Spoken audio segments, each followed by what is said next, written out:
Play to the whistle. Last season, we got an insane sequence showing us just why you do, in a goal I had never seen anything quite like in the NHL. But apparently, it still needs to be said because in tonight's matchup between Colorado and Anaheim, we got an admittedly less insane sequence, but still another wacky one. So let's get to it. To start, the Avs were clearly the much better team. They just could not get one to go. When 6 minutes in, Gauthier would center it, pucks loose out to Dumoulin, who would shoot, save, and suddenly puck disappears. Whistle doesn't go, and the Ducks score. A crazy sequence. Georgiev had no idea where this puck was, but the ref did, and so the whistle never went. Karlsson would get his second of the year, and it was a fitting start with how the Avs season has been going. After outshooting the Ducks 17-4 to this point, again, Dostal was a brick wall. With 2 minutes to go, the puck would go out of play.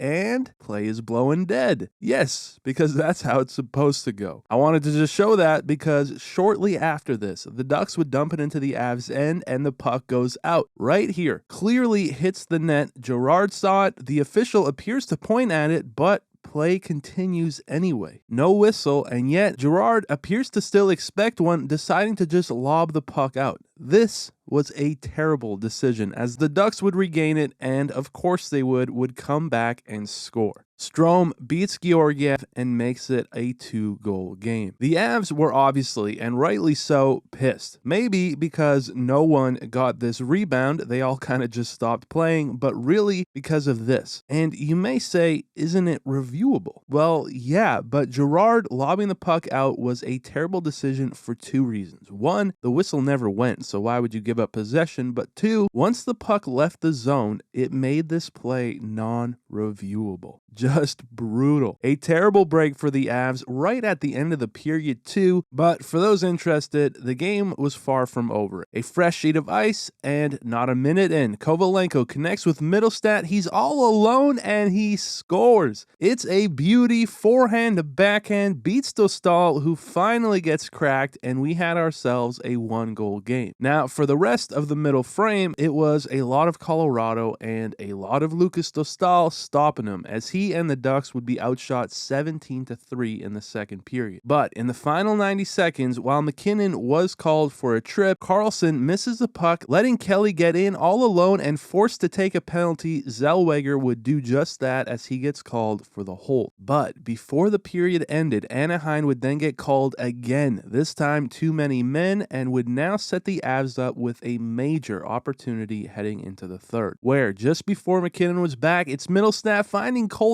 and they score. It's an absolute rocket from Colton, buries it top shelf, and the Avs would remain on the power play, which they didn't capitalize on, but we still had a tied game. And after continuing to absolutely pepper Dostal with the 42nd shot of the game, they score again. Ross Colton again from McKinnon beats Dostal with his second of the night, and with it, the Avs would get their first lead of the game. Until, with 3 to go, Makar was called for tripping up Terry. The Ducks call time, try to draw something up, they pull Dostal and go to work on their third power play of the game. They keep the Avs on the back foot before it's Terry's shot, and he scores. The hometown boy picks his corner with 12 seconds remaining to tie this game up. Outshot 44-19, they were somehow coming out of this with a point, as we needed overtime. And in overtime, McKinnon bursts of speed, breaks in, but is stopped by Dostal. Then Rantanen around the net, and he's absolutely robbed by Dostal, kicking one out with the left pad. O'Connor up next, he can't beat him. Colton can't finish it. Girard gets behind everyone and hits the crossbar. But McKinnon had enough, 1-on-3 to the middle, and he scores. Nathan McKinnon on the 49th shot of the game takes the game into his own hands and finally calls an end to what was a diabolical game. They're now 4-1. I'm sure the Avs hope this means the monkey's off their back, but yeah,